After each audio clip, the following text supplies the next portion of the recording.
सुंदरकांड रामायण का एकमात्र अध्याय है जिसके नायक राम नहीं अपितु हनुमान है। इस कांड में हनुमान के साहसिक कार्यों, उनका राम के प्रति समर्पण तथा उनकी निस्वार्थता का वर्णन किया गया है। दानवों और सर्पों से भरे हुए और विशाल जल तरंगों से अलंकृत उस 100 योजन लंबे महासागर को बलपूर्वक पार कर जब हनुमान त्रिकूट पर्वत शिखर पर पहुँचे और उन्होंने वहाँ से लंकापुरी की चकाचौंध देखी तो मानो विस्मित से हो गए।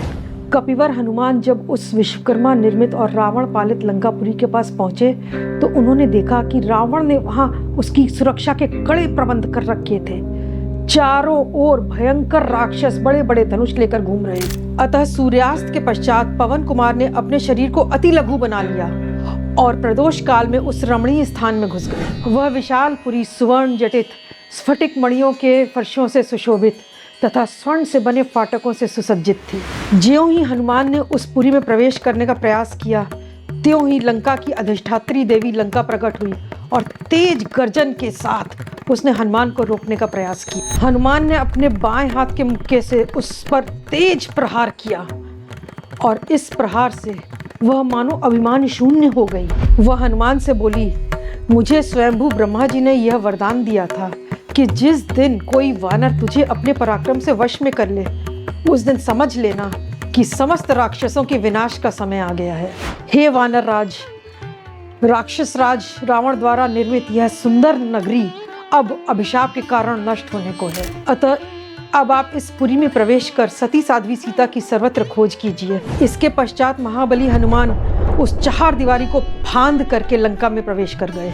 हनुमान ने रावण के पुष्पक विमान, उसकी हवेली तथा उसके अंदर सोई हुई सुंदरी स्त्रियों का अवलोकन किया, परंतु सीता को कहीं भी न पाकर मानो वो निराश से हो गए और उनके मन में यह विचार आया कि कहीं ऐसा तो नहीं कि समुद्र लांघने का मेरा सारा परिश्रम व्यर्थ हो गया हो। उन्होंने मन ही मन सोचा कि गृध्रराज संपाति ने तो सीता जी को रावण के महल में ही बताया था, परंतु यहाँ तो कहीं वो दिखाई दी नहीं। एक पल को सीता जी के नाश की आशंका से मानो हनुमान सिहर उठे। पर फिर हनुमान जी ने विचार किया कि अभी तो इधर बहुत बड़ी अशोक वाटिका बाकी है जिसका कि अनुसंधान तो मैंने अभी तक किया ही नहीं। चलो इसमें चलकर ढूंढता हूँ। और इसके पश्चात वो रावण के महल से कूदकर अशोक वाटिका की चार दीवारी पर चढ़ गए। इसके पश्चात तेजस्वी हनुमान एक स्वर्णमयी अशोक वृक्ष को देखकर उस पर चढ़ गए और उसके घने पत्तों के बीच छिपकर लगातार अशोक वाटिका पर दृष्टिपात करते रहे। तभी उनकी दृष्टि एक सुंदर स्त्री पर पड़ी जो पुराने पीले रेशमी वस्त्र पहने, अलंकार शून्य, दुर्बल सी स्थिति में सिसकती हुई सी राक्षसियों से घिरी बैठी थी। उसी क्षण वहां राक्षस राज रावण का आगमन हुआ और उसने उस सुंदर बिचारी स्त्री को तरह तरह के प्रलोभन देने शुरू किए। हे देवी, वह राम तो न तप से, न बल से, न धन से, न पराक्रम से किसी भी तरह से मेरी समानता नहीं कर सकता। तुम उसे छोड़कर मुझे क्यों नहीं स्वीकार कर लेती? जनक नंदिनी ने उत्तर देते हुए कहा, हे रावण, मेरे प्राणनाथ श्री राम अपने अनुज लक्ष्मण के साथ शीघ्र ही आकर अपने बाणों द्वारा तुम्हारे प्राण हर लेंगे, क्योंकि काल तो पहले ही तुम्हारे प्राण हर चुका है। हे देवी, मैंने तुम्हारे लिए 2 माह की अवधि नियुक्त की है और 2 माह बाद यदि तुमने मुझे अपना पति स्वीकार नहीं किया तो मेरे रसोइये मेरे कलेवे के लिए तुम्हारे टुकड़े टुकड़े कर डालेंगे। सीता ने कहा, अरे दुष्ट रावण, मुझे हरण करने की शक्ति तेरे अंदर नहीं है। मैं राम की पत्नी हूँ, परंतु ऐसा प्रतीत होता है कि तेरे वध के लिए ही विधाता ने ऐसा विधान रचा है। रावण ने क्रोध से फुफकारते हुए कहा, उस निर्धन मनुष्य का अनुसरण करने वाली स्त्री, मैं आज ही तेरा विनाश कर दूंगा।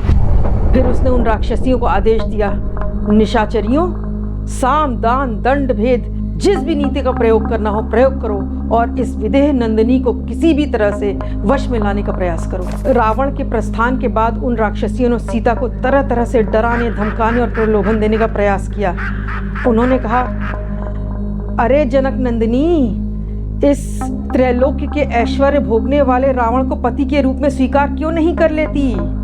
तुम्हारा वो पति राम तो इस समय राज्य से निष्कासित है। इस पर सीता ने उत्तर दिया, भले ही मेरे पति राम इस समय राज्य से निष्कासित हों, परंतु वो मेरे स्वामी हैं। मैं उन्हीं से प्रेम करती हूँ और सदा उनसे ही प्रेम करती रहूँगी। वे ही मेरे पति। उन राक्षसियों के बारंबार डराने धमकाने पर वह निरीह सीता भय के मारे आंसू पोंछती हुई आकर उसी अशोक वृक्ष के नीचे खड़ी हो गई जिस पर हनुमान छिपे बैठे थे।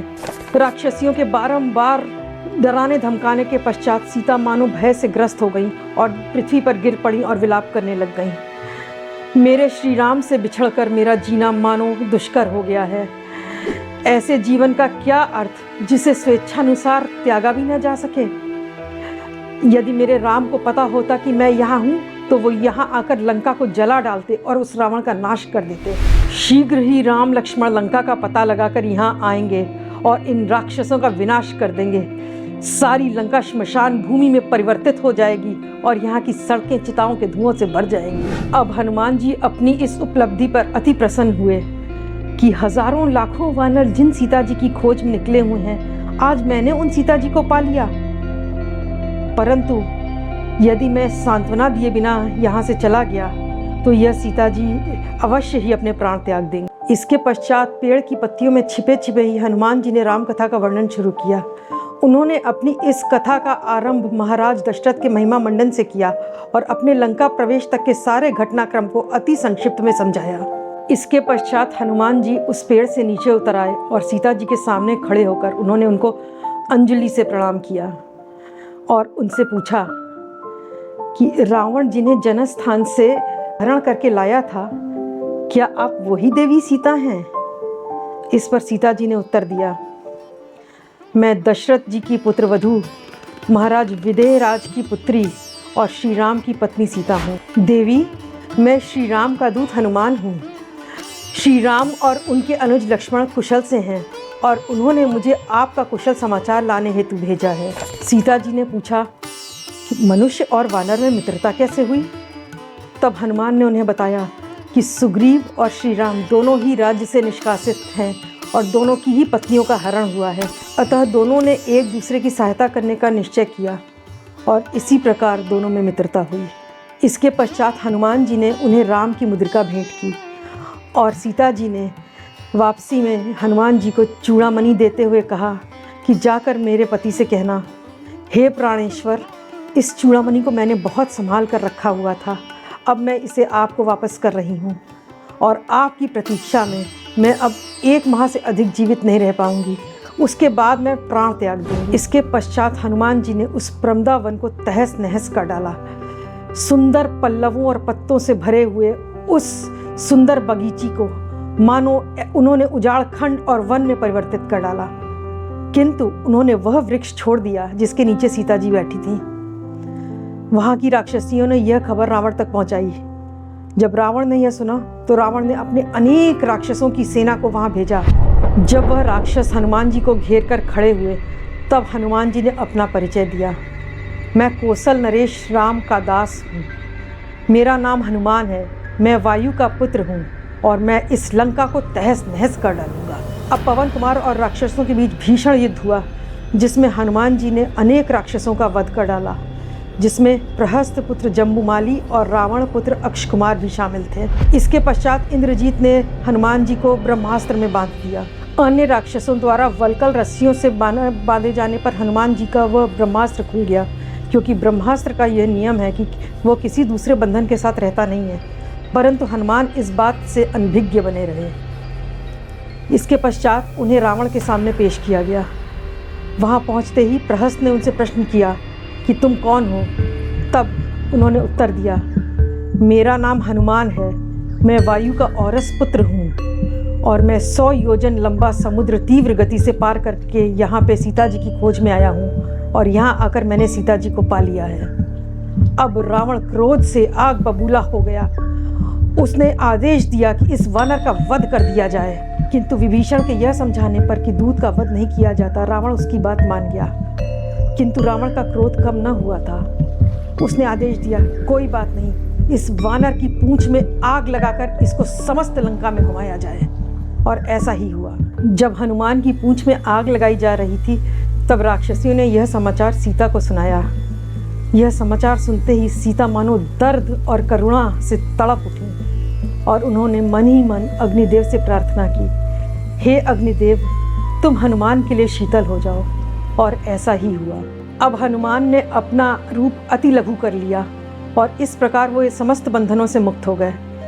इसके पश्चात उन्होंने फिर से अपना रूप विशालकाय बना लिया। अब पवन कुमार कूद फांद कर महलों के शिखरों पर, भवनों के शिखरों पर, मकानों के शिखरों पर चढ़ चढ़ के समस्त लंकापुरी को दहन करने में लग गए। सारी लंकापुरी लपटों में घिर गई और सारे नगर में मानो त्रास सा छा गया। हीरा मोती सोना चांदी मानो नालियों में बहते से दिखने लग गए। लंका दहन करने के पश्चात हनुमान जी ने अपनी पूंछ की आग समुद्र में बुझाई। यकायक उन्हें यह बह जागा कि यदि सारी लंका दहन हो चुकी तो जानकी जी भी अवश्य इसमें दग्ध हो चुकी होंगी। अब मन ही मन वह पश्चाताप करने लगे कि जिस प्रयोजन हेतु यह सारा कार्य किया गया, मैंने तो उस प्रयोजन को ही नष्ट कर दिया। परंतु तभी उन्होंने महात्मा चारणों को यह कहते सुना कि हनुमान ने राक्षसों के घर में आग लगाकर बड़ा ही अद्भुत एवं दुष्कर कार्य किया है। परंतु आश्चर्य की बात यह है कि सीता जी पर तनिक भी आंच नहीं आई। यह सुनते ही हनुमान तो मानो उल्लास से भर उठे।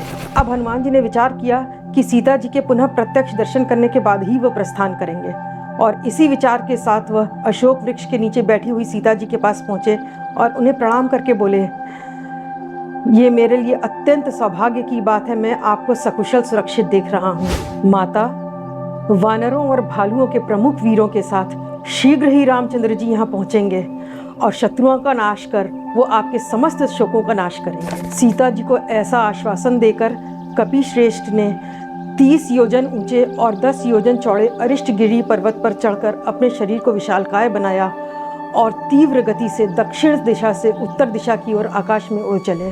उत्तर तट के निकट पहुंचते ही जैसे ही हनुमान की दृष्टि महेंद्रगिरी पर्वत पर पड़ी, उन्होंने मेघ के समान तेज गर्जना की और उनकी इस गर्जना का स्वर सुनकर जामवान मानो हर्ष से खिल उठे।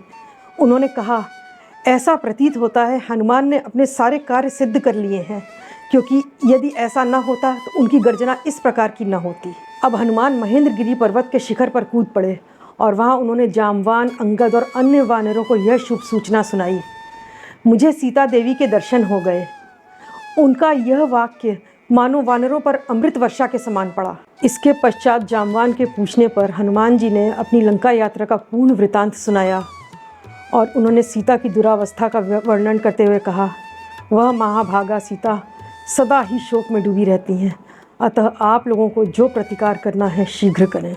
इसके पश्चात प्रस्रवण पर्वत पर जाकर श्री राम, सुग्रीव एवं लक्ष्मण को सब वानरों ने सीता का वृतांत सुनाना शुरू किया और तभी हनुमान ने वह चूड़ामणि, वह दिव्य चूड़ामणि राम को सौंप दी। उस मणि को हृदय से लगाकर राम जी रोने लग गए। उन्होंने कहा, विवाह के समय यह मणि सीता को उनके पिता श्री जनक जी महाराज ने दी थी। यह मणि जल से प्रकट हुई है और देवताओं द्वारा पूजित है। इसके पश्चात हनुमान जी ने अपने और सीता के बीच हुए सारे संवाद राम जी को बताए और उन्होंने राम जी को भी यह आश्वासन दिया कि आते समय मैं माता सीता को सांत्वना देकर आया हूँ, जिससे कि उन्हें थोड़ी शांति मिली है। ईश्वर के आशीर्वाद से सुंदरकांड की यह प्रस्तुति पूरी हुई। मैं डॉक्टर ऋचा अग्रवाल आपसे स्नेह की अपेक्षा रखते हुए यह विनम्र निवेदन करती हूँ कि आप मेरे इस चैनल को लाइक, शेयर एवं सब्सक्राइब करें।